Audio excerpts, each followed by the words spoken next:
আলুটা এমনভাবে কেটেছো কেন মা? মাছের ঝোল। আচ্ছা, এগুলাও কি মাছের ঝোলে দেবে? এগুলো শিলপাটা বাইটে দেবো। আচ্ছা, শিলপাটার মধ্যে বেটে মাছের ঝোল হবে। কালো জিরা দিয়ে। কালো জিরা দিয়ে। মানে কি মাছ করবে? কাতলা মাছ। কাতলা মাছ।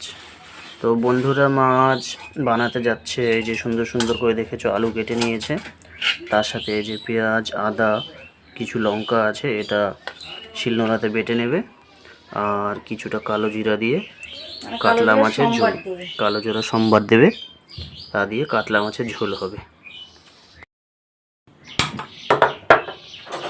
আচ্ছা, এই মিষ্টিটা কি করবে এখানে? মিষ্টি ফ্রিজে ছিল তো, আচ্ছা এখন একটু গরম করব। আচ্ছা, ফ্রিজে ছিল, মিষ্টিটাকে একটু গরম করবে। গরম করলে কি মিষ্টিটা টেস্ট হবে নাকি? মানে গরম গরম যেমন হয় খেতে ওরকমই হবে। তো মিষ্টিটা গরম গরম কেউ যদি ফ্রিজে রাখো, গরম করে দেখো, ভালোই টেস্ট লাগে। মা বলছে একবার ট্রাই করে দেখো, দোকানের থেকে আর কি টেস্ট লাগে। তো একবার ট্রাই করে দেখো, যদি ভালো লাগে। দেখছো ফুটাও শুরু হয়ে গিয়েছে।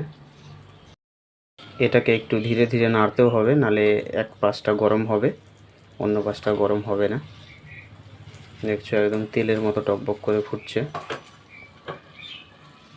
মিষ্টিটা খেতে নরমও হবে, ফ্রিজে রেখে দিলে অনেক সময় শক্ত হয়ে যায়। তো এমনভাবে যদি শিরার মধ্যে দিয়ে সেটাকে হালকা গরম করে নেওয়া হয়, তাহলে খেতে একটু নরম নরম লাগবে, আর গরম মিষ্টির একটু টেস্টি আলাদা হয়।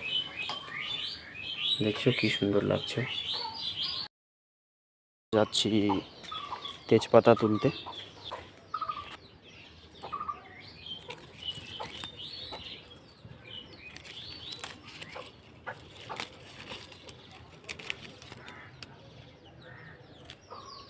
তো কয়েকটা তেজপাতা তুলে নিলাম। আর দেখতে পাচ্ছ পেঁপে গাছটাতে আমাদের কি সুন্দর পেঁপে ধরেছে, সেই লাগছে দেখতে। তো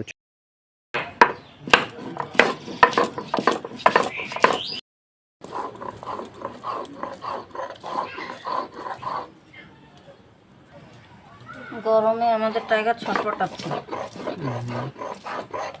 দেখতে পাচ্ছ মার এখন মশলা বাটাও হয়ে যাচ্ছে, জিরা আর আদা বাটা। পুরো ভিডিওটি দেখতে হলে পেঁয়াজ আর লঙ্কা, তেজপাতা পুরো ভিডিওটি দেখতে পারেন। তেজপাতা বাটবো না, তবে তেজপাতাটা কালো জিরার সাথে দিব। আচ্ছা, তেজপাতা কালো জিরাটাতে মা বলছে সোমবার দেবে। লঙ্কাটা আর পেঁয়াজটা একটু বেটে নেবে। গাছেরই তেজপাতা, এখানে একটু ধুয়ে নিলাম।